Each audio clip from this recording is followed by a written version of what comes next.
Going beyond the headlines.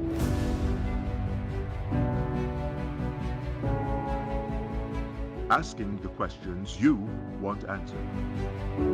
Exploring government policies and how they impact you.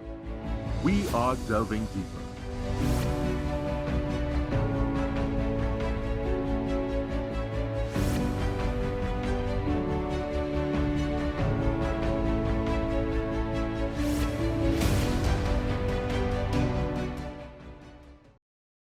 Good evening and welcome to Delving Deeper. I'm your host, Kimberly D'Souza.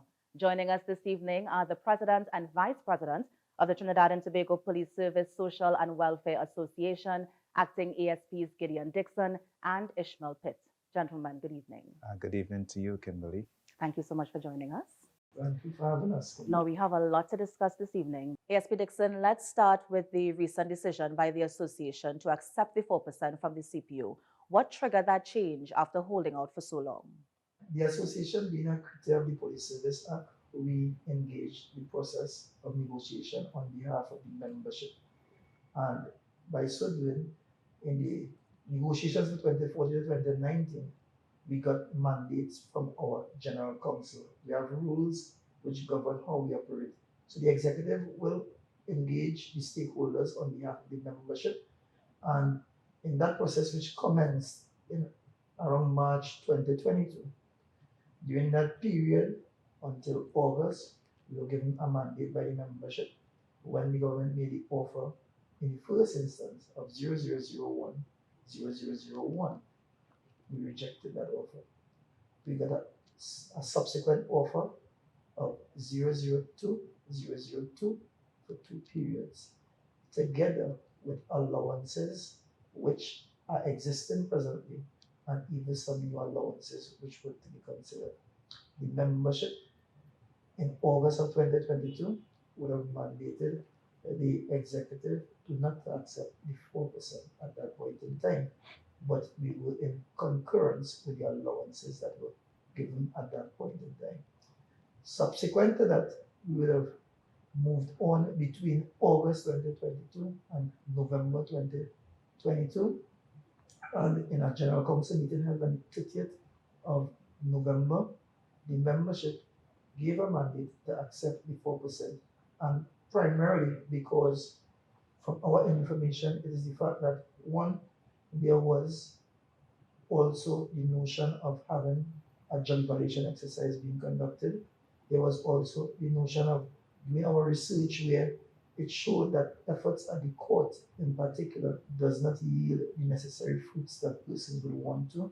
And the timeline by which it is done, it takes an enormous time and persons will lose value to their money over that period. The membership, doing their own research and giving the executive its mandate, felt that we should accept the 4%. It is not deserving, but at the point in time, it is the best out of a bad situation. I spoke of job evaluation exercise, and it is critical for me to highlight what that really means.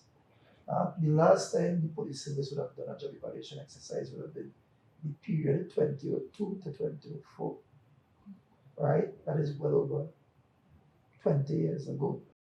And you would well imagine that the organization had to evolve considerably to be where we are and be relevant. So job evaluation will bring police officers closer to the market. There's no comparator in Trinidad for the police officers and their duties, so they'll have to go externally. When you do that, it again brings you in a better place than you are. So that being said, we have even already coming out of signing negotiations, started the process for job evaluation, which will commence in January 2024 and is anticipated to run no more than 18 months and best case within 1 year. I know there might be some within the rank and file who feel as if you may have sold out with that 4%. Not everybody is going to be on board with that. And so I wanted to hear your thoughts on that in terms of you gave the justification, but how are you going to address the ones who feel a bit disgruntled because you accepted that 4%? I'll come to you, Mr. Pitt. Yes.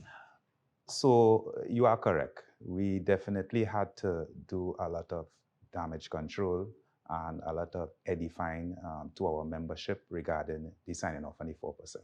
Because largely, a lot of persons, as you quite rightfully stated, felt betrayed and as though the executive had sold out.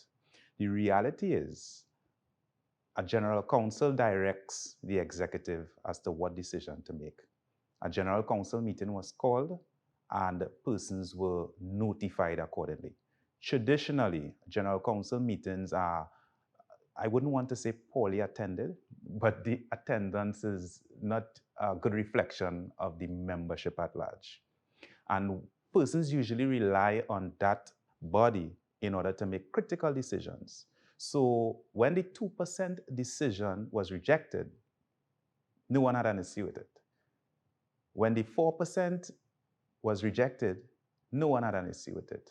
When the 4% was accepted, then you had pockets of persons coming out and saying, we felt that we should have had a voice, we should have had a say, when the opportunity was in fact there. So we definitely had to do some edifying and some damage control and to identify the persons, yes, we called a meeting, you had the opportunity, and it's not a case of the executive making a unilateral decision on behalf of the membership. Those persons who presented themselves and who formed the quorum, which in fact is 80 persons, they made a decision. It is democratic, it is accepted by our rule book, and it stood. Just as the decisions before stood, based on our quorum, based on the democratic process, and based on what is afforded in our rule book. Mr. Dickson, when are officers expected to receive their back pay? The process has already started. It is anticipated that the back pay will be ready within the next 3 to 6 months. We have already engaged our finance branch section, who are putting together a task force to make sure that this is being realized in the shortest possible time. Now, ASP Pitt, we have a new police commissioner. Of course, she's the first substantive female top cop. What is the association expecting from Mrs. Ula here with Christopher, and how do you intend to lend support to the new police commissioner? First and foremost, we openly congratulate the appointment of our first female commissioner. And persons are saying, she's a female and she would have gotten the job as a female. She would have gotten the job as someone who is competent, someone who has the knowledge, the skill, and the ability. So the organization needed the right person for the job, and she did not get the position because she's a female. She got the position because she has the capacity. Regarding the support, it is without doubt, this is a disciplined organization, and it is without doubt that the membership rallies behind our commissioner. If the commissioner succeeds, or when the commissioner succeeds, the Trinidad and Tobago Police Service succeeds. If the commissioner fails, God forbid, which would not happen, then the entire service fades. So it is in every officer's best interest, it is in the interest of Trinidad and Tobago, that our commissioner succeeds, that our police service succeeds, and by extension, the citizens of the Republic benefits. Now, at a recent JSC meeting, the new police commissioner said she's expecting to see a reduction in the murder count by June. Do you think this is too ambitious, or is it realistic? From an association perspective, we will continue to give all the support that is necessary for the objective and the targets to be achieved. What does that support look like? That support looks like motivating the officers on the ground. And one of the things that will motivate officers on the ground presently is the fact that we have a pending promotion that needs to occur with constables to corporal. We have over 2,300 officers who have been waiting in excess of 12 to 13 years for some as recent as 3 years ago. Those things impact the officers' pocket, which impacts their family and how they are able to better present themselves. It also impacts their internal, intrinsic feeling about oneself. We believe once that process starts, it will bring an ease to the officers. The association have been engaging all the stakeholders to make this happen in a meaningful way in the shortest possible time. And so that is one area. The area of salary negotiation, we believe that this also would impact upon the officers in terms of being able to have a little more in their pocket so they can do what they have to do. All these things we believe, from an association perspective, we have been pushing as it relates to our special reserve officers who play an integral part of the service operational plan. We have pushed the agenda to promote equivalency recruitment and accelerated recruitment, which has gotten some buy-in from the commissioner and our office. We have also pushed for a regulation to be put in place for these officers. We believe once these things take place, it will motivate the officers to go beyond their capacity. I know that the first division officers were called upon within recent time, as late as as early slash late as last week to give a little more over the next couple of months for us to meet that target. They have reached out to us. We are also saying that all of us, if we put our hands together and put our feet to the ground, we could in fact um, attain some success. I'm coming to you, Mr. Pitt, because we are on the topic of murder, and I know that you would have worked in the Northern Division, which has recorded some of the highest numbers of murder or even incidents over the past couple of years. What do you think is causing this, particularly in the Northern Division? Well, in the first instance, we will say it's gang activities. Uh, Northern Division is no different to the wider landscape regarding gang activities. The difference, though, is that Northern has a dynamic of its own, in that you can have almost any crime type occurring in the Northern Division. Now, just pause for me. What area covers Northern Division? Okay, very good question. So, Northern Division in recent time has been split into two, Northern and North Central. North Central Division spans from St. Joseph Station to Aruka Station, and it encompasses Piaco, Tunapuna, Maraca St. Joseph. Right, so those are the stations within North Central. And within Northern Division, where I'm assigned presently, we have the Maloney Station, going straight back up to Arima Station, and it also encompasses Komoto, La Hokita, Pinto, Malabar. So those are the stations within the Northern Division. Northern Division also has a significant population. Northern Division has a tremendous amount of commercial activities. Northern Division has a tremendous amount of activities regarding education, because we have the University of Trinidad and Tobago, we also have the University of the West Indies, we also have several secondary schools, primary schools. So it is ripe regarding transit. It's an area that people would traverse to go to other parts of the country. So it in itself poses a different demand for policing. Given the gang culture, which is the biggest challenge, we would say, you would find that young persons who don't have that guidance and believe that they don't have those opportunities and they don't have options, they are somewhat attracted to the gangs. And once you become part of the gang, you are now asked to carry out the directives of the gang. Now, gang culture is difficult to deal with because in terms of having persons come forward and give us the necessary information in order to give us the necessary evidence, that in itself poses a challenge. Now, we have been, in our opinion, creating significant stride because of the fact that we have increased the capacity of our gang units. So as much as Northern Division has been responsible for a tremendous amount of murders when you look at the national landscape, we are seeing that in recent years, we are in fact beginning to create a dent regarding the murder rate in Northern Division.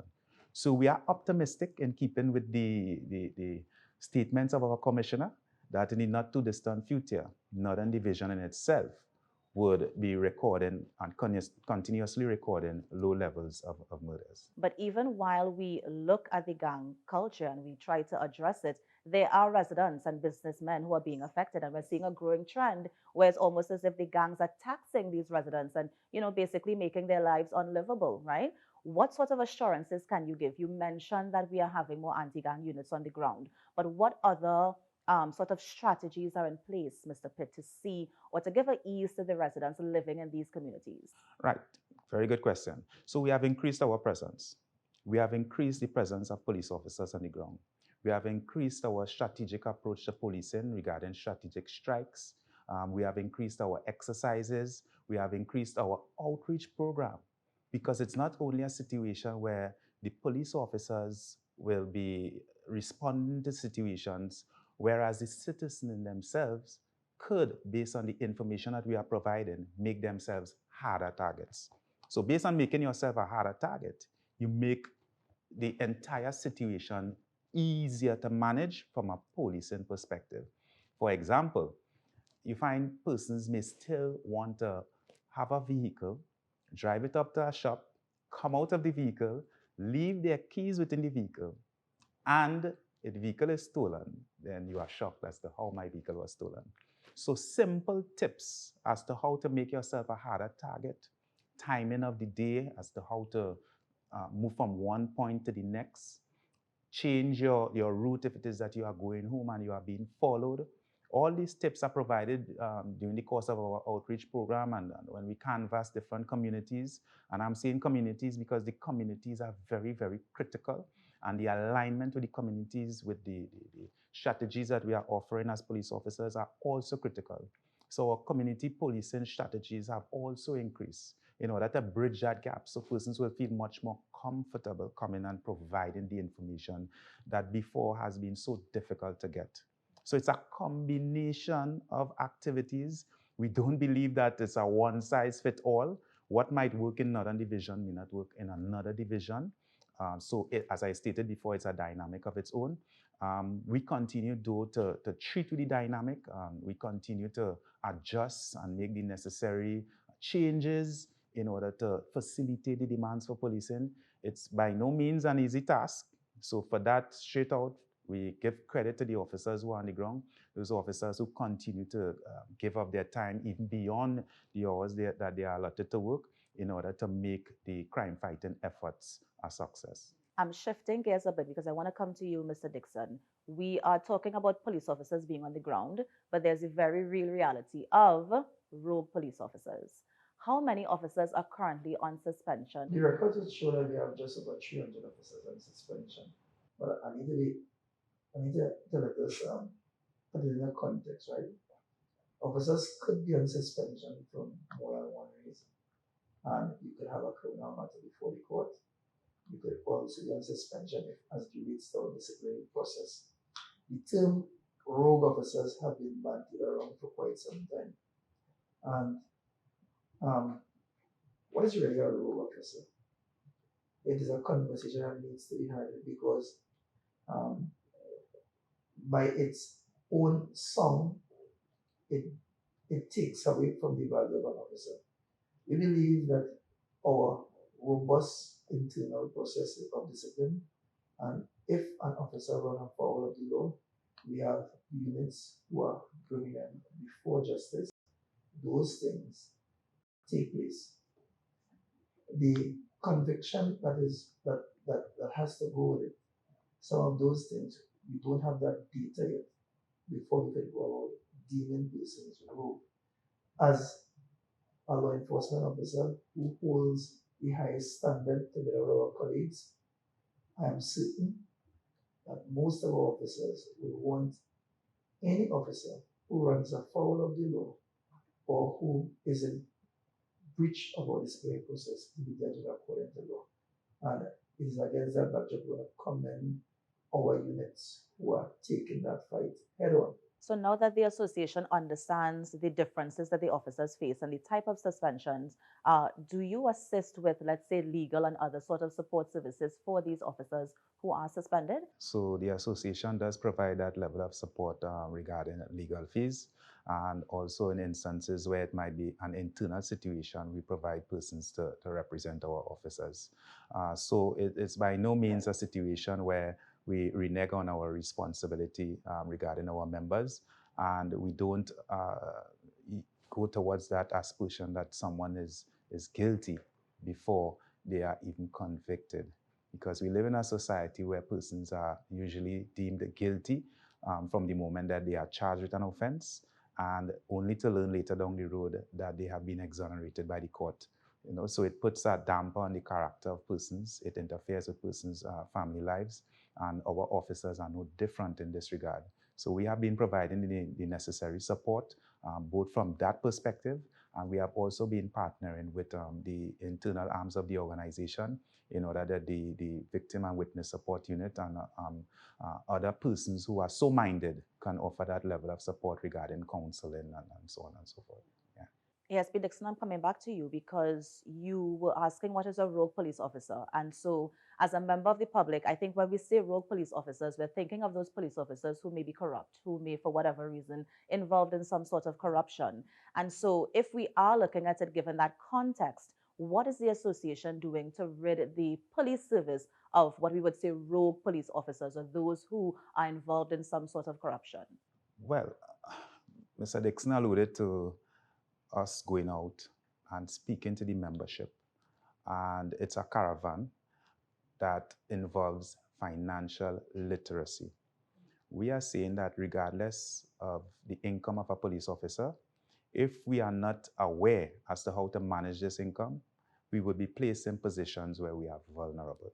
So we have started with educating our officers as to how to manage your money and how to put it towards what we will call good use, make sound financial decisions so that you are not placed in a situation where you become vulnerable and it is easy for you to yield to temptation.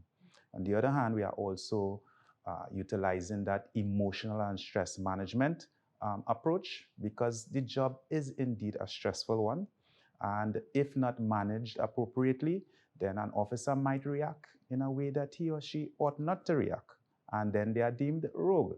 So we are taking in front regarding these particular areas. We know that from an organization standpoint, from the TTPS is also doing a lot of work regarding training and continuous training so that when officers go out there, we are confident in how we deliver our services. It could withstand judicial scrutiny. It is seen by the public as being professional and not always hearing this outcry as the police are too wicked, as we have commonly, and we are quite We have become shocked. accustomed to it, yes. We are quite shocked that it didn't make road march. On some occasions, Yes. just to add to my colleague here, we also have engaged the Professional Standards Bureau. I want to commend the senior super and the team there. There is a projection for us to have a further outreach, which could in fact empower the officers on the ground because there's a thin line between you committing an offense and being placed before the disciplinary board, or you committing an offense and not before the court. Yeah. So those things need to be done. For far too long, we have remained very passive and reactionary in everything we do. This new wave of leaders in the organization has seen it fit for us to be more proactive, coming out of the box.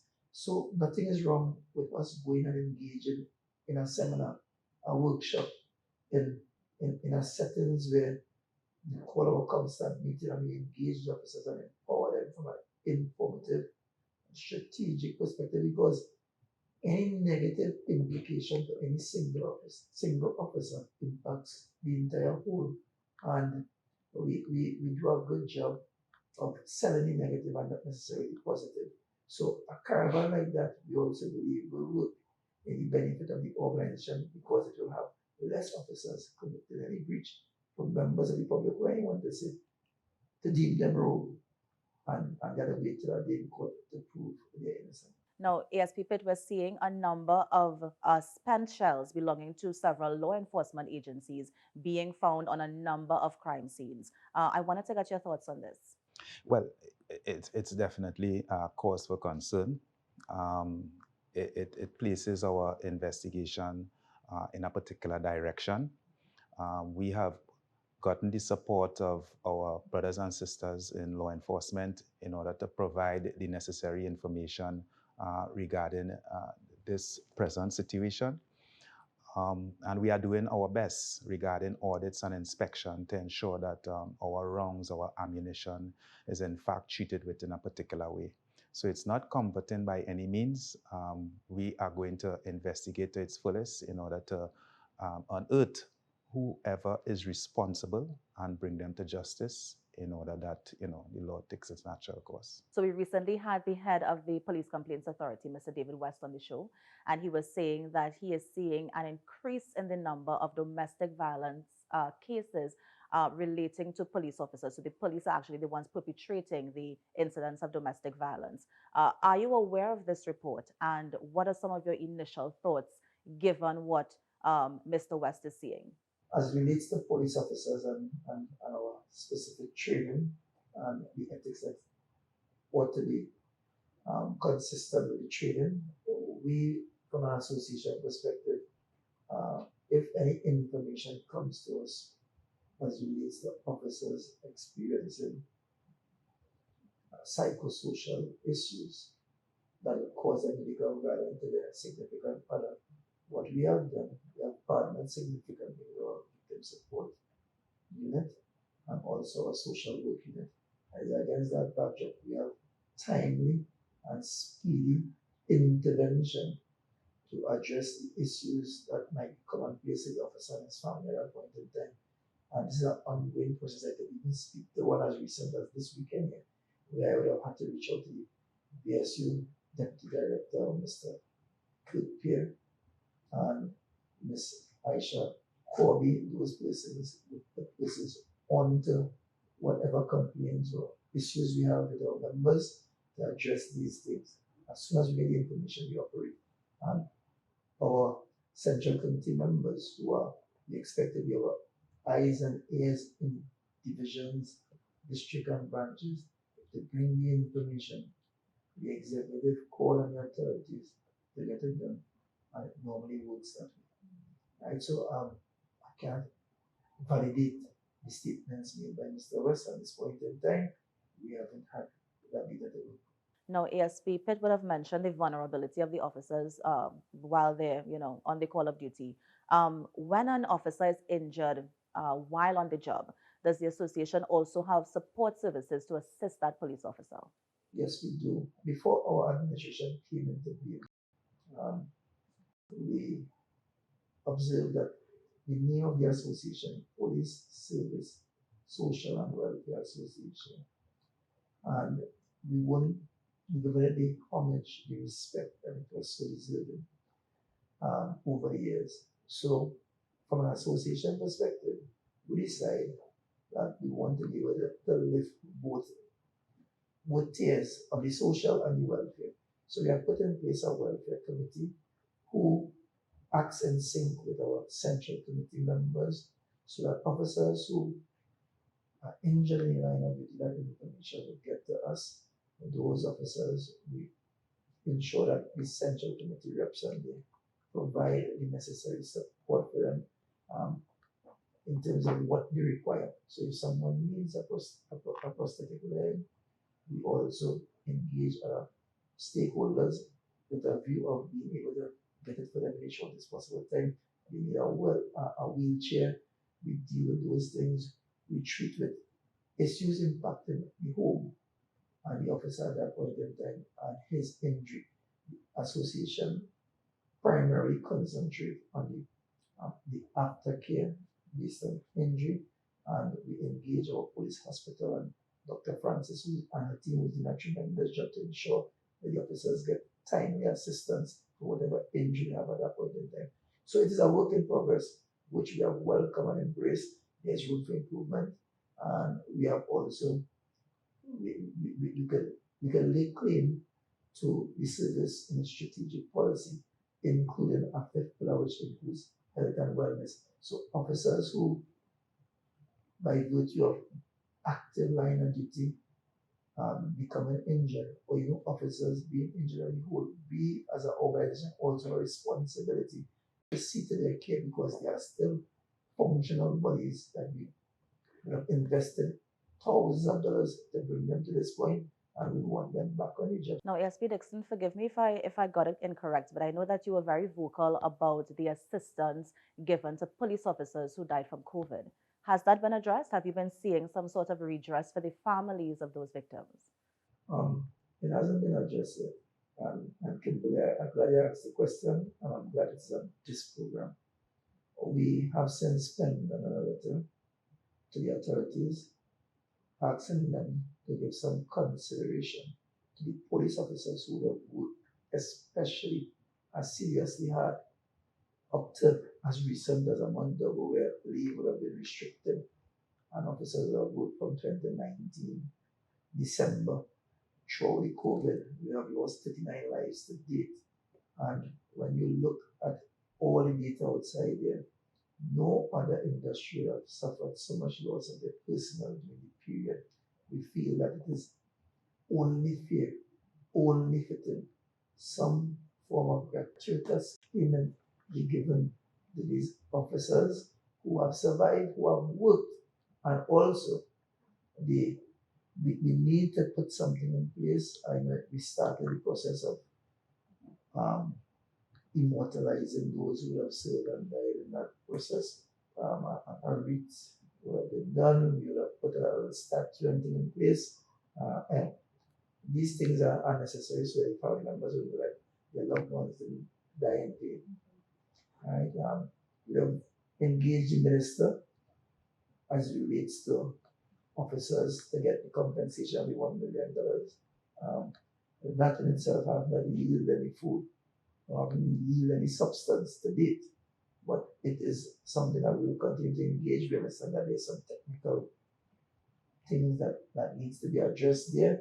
And based on those technical and legal advice, we'll be going forward. But in the interim, for those who continue to serve or have made that ultimate sacrifice, similar to our doctors and nurses, we did it without PPE. We did it putting our family's life at risk because we had to go after to believe some consideration or to be given to them officers. Yeah. And on the other hand, the officers who would have been killed in fatal shootings or even would have been killed while on the line of duty, does the association have support services for them and their family as well? Indeed, indeed. We also provide that level of support. We're also aware that persons have benefited from the $1 million grant as promised by the government. By no means it could replace a life, but it offers some level of support for family members of officers who have lost their life. So, but we do all that we are empowered to do regarding persons who have in the line of duty, unfortunately, fallen, because it stems not only within the circle of the organization, it stems to the family, it stems to friends. So there are so much ramifications that are attached, and if not carefully managed, we have persons who can suffer that trauma even beyond what we may call a reasonable time. What I would add to, though, in relation to the question you had asked earlier regarding what persons can look out for regarding policing going forward. And I know I would have touched on areas of presence and investigation and so on and so forth. But indeed, we have also increased our capacity regarding technology. And we know that we are in a technological era, and the technology is now informing a lot of our decision making, and it is assisting us heavily regarding the levels of investigations that we provide. I spoke towards partnership before, and that partnership also involves key stakeholders. So we are looking at improving the capacity of our communities regarding making them stronger targets, or harder targets, as we would say. We know that as simple as speed bumps and having appropriate lighting and the design of the community, all these things could add as a deterrent for persons who might be would-be offenders and they want to pounce on persons within a given area. We have also improved our level of deployment of officers. Oftentimes you have persons say, why a police officer wasn't here, or why a police officer wasn't there. Unfortunately, we cannot put a police officer on every corner, but given our intelligence-led approach, we would utilize our officers based on the demands for policing and prioritize, give them certain areas, certain hotspots. So we have taken a lot of issues into consideration regarding our deployment, regarding our strategies, regarding our crime management approach. And last but not least, and we have been speaking about it for the entire program, the welfare of our officers, because it is very, very important. We have to go out there and do our job, And it is important that we are in the right frame of mind, we have the necessary capacity, and we view ourselves in a particular way.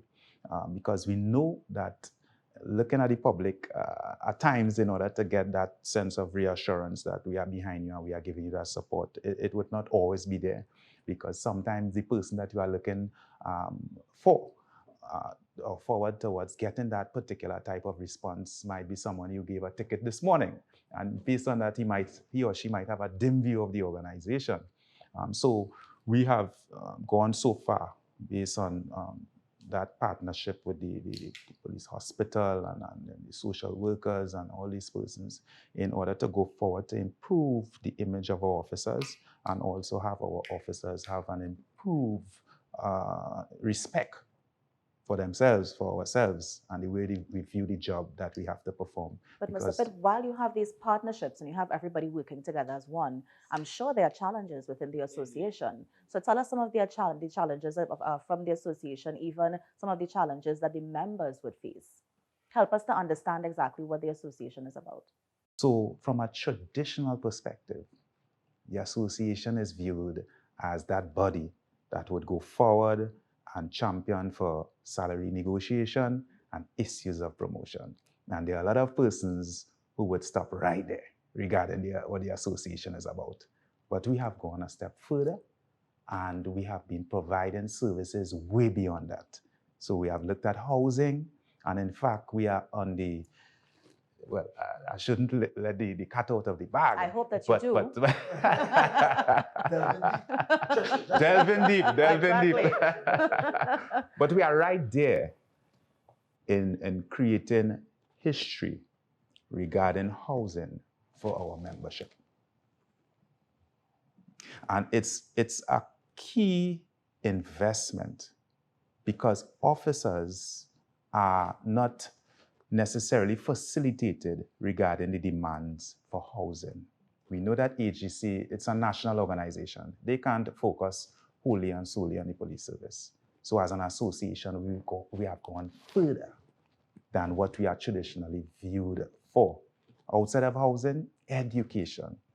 So we are within an age, Kimberly, where we want our officers to be truly educated, so the delivery of service will be much more enhanced. So for that reason, we offer a grant for persons who are pursuing tertiary education regarding optical and dental and minor issues that officers might have of a financial nature. You know, sometimes you might end up, some persons, or most persons might end up at times stuck, and you just need a little support in order to get the wheels moving again. We have gone so far to partner even with hardwares in order that our officers could benefit from having material in order to either renovate or build their dream homes. So I've just given you a little insight into what we are offering beyond the traditional, which is promotion and salary negotiation. And let's flip it now. What are some of Yes. the challenges that the association experiences? Right. So some of the challenges is that a lot of some of our senior officers have not totally bought into the idea that the association has a critical role to play regarding our membership.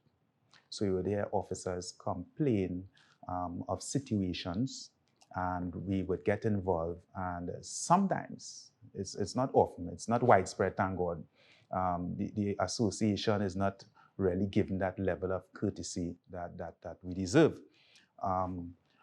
Other challenges is that the edification of our membership. Not all our members are totally understanding of the role and function of the association. So we are heavily misrepresented and misinterpreted, and we accept some blame for that. And the outreach program is designed to more or less bridge that gap and communicate with our membership so that they could understand a lot of things, because a lot of what we do, it's hinged on the participation of our membership. Additional to that, there are investments that the association is desirous of making, but based on how we are presently structured at this particular point in time, it is a bit difficult. So we have been seeking legal advice in order to go about it appropriately and to get the desired result going forward. Now, ASP Dickson, you would have already addressed the issue with the officers who died as a result of the COVID-19 pandemic. What other impacts do you think it had on the membership of the association? That's significant impact. I'm coming to you as well, Mr. Pitt. Well, I want to reiterate what the president would have stated earlier. Police officers had to function in an environment where COVID existed, and a lot of our officers lack the necessary equipment at the point in time in order to engage persons who really and truly we were not aware as to their status. Now, we are very, very, very much grateful that our brothers and sisters in the health ministry were able to benefit. But we are still saying that police officers worked above and beyond in an uncontrolled environment. When you enter the hospital treats you a particular way. When you're outside policing takes on a shape of its own. A person could become violent at a moment's notice, and your mask, your gloves, everything could go down the drain literally. And it exposes you now to COVID. So we are not necessarily surprised that we had such a large fatality rate. What we are surprised at is that we are not necessarily being recognized given the role that we had to play. Every single adjustment that took place regarding the regulations involved a level of enforcement. It meant somebody had to ensure that persons were doing what they were doing in order to manage the pandemic. The police service was there. As my president stated, persons lost their leave because we were not given leave during that period and even before that. So that we had the same officers working consistently and working within an environment that was very much vulnerable. Well, ASP Pitt, since they have been working, I mean, I'm not sure if you all saw the COVID numbers that were released yesterday, but for the period 1st to 7th, we had over 600 new positive cases.